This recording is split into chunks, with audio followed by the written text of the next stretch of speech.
Good morning, and welcome to Unity of Tucson, Sunday morning meditation. And I invite you now to just take a moment to allow your breath and your body to settle and relax into this time, this moment.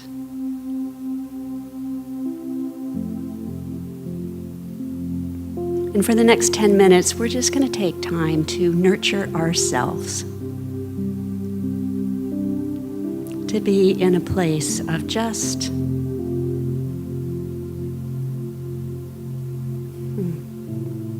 being in a place of gratitude and love.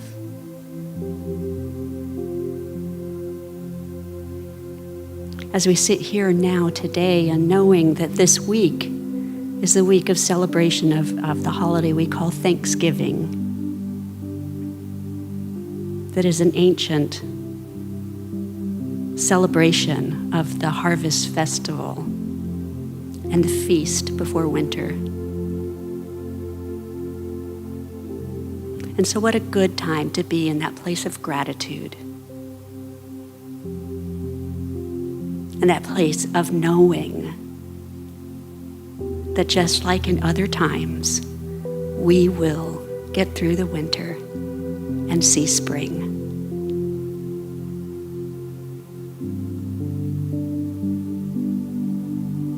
I'd like to share with you this morning a holiday tradition from my family. Each year as a family would gather for our holiday meal, my grandfather would share some stories and say a blessing. But always somewhere in that, he would share this poem from James Whitcomb Riley. And when he shared this poem, I would imagine him as a young boy, a youth perhaps, a young man on the Kansas farm.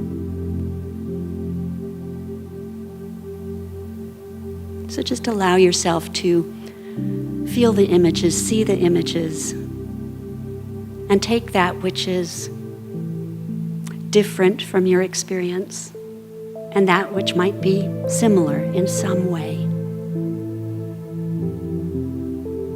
And make this celebration your own celebration. This is when the frost was on the pumpkin.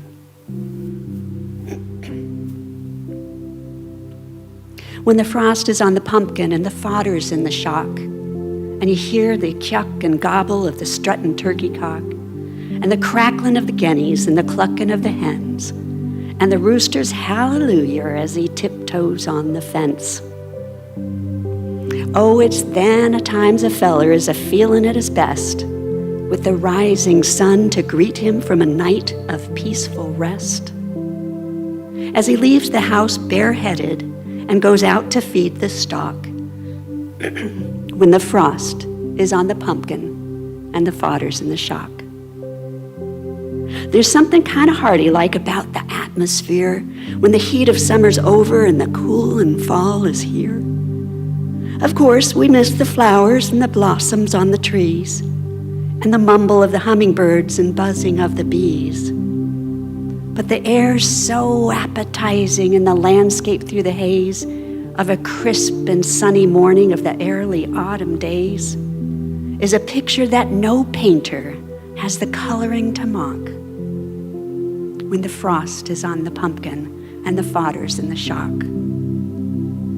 The husky, rusty rustle of the tossels of the corn and the rasping of the tangled leaves is golden as the morn. The stubble and the furies kind of lonesome-like, but still a-preachin' sermons to us of the barns they'd growed to fill. The straw stack in the meadow and the reaper in the shed, the horses in their stalls below and clover overhead. Oh, it sets my heart a-clickin' like the tickin' of a clock when the frost is on the pumpkin and the fodder's in the shock. When your apples all are gathered and the ones a feller keeps is poured around the cellar floor in red and yeller heaps, and your cider making's over and your women folks is through with their sauce and apple butter and their sausage too. I don't know how to tell it, but it's such a thing could be as the angels won in boarding and they called around on me. I'd want to accommodate 'em all, the whole endurin' flock, when the frost is on the pumpkin and the fodder's in the shock.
Just taking in this time of gratitude. Gratitude for the early autumn days, for the bounty of the harvest,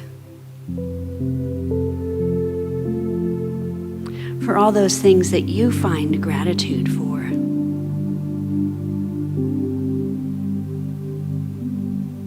For this and more, we are so grateful. Allowing that presence to nurture us and to hold us and to carry us. Thank you for the gratitude that shows up in so many ways. The smile of a stranger or a loved one. The smile that you give. We are blessed in so many ways. And allowing that to be this day of gratitude. And so it is.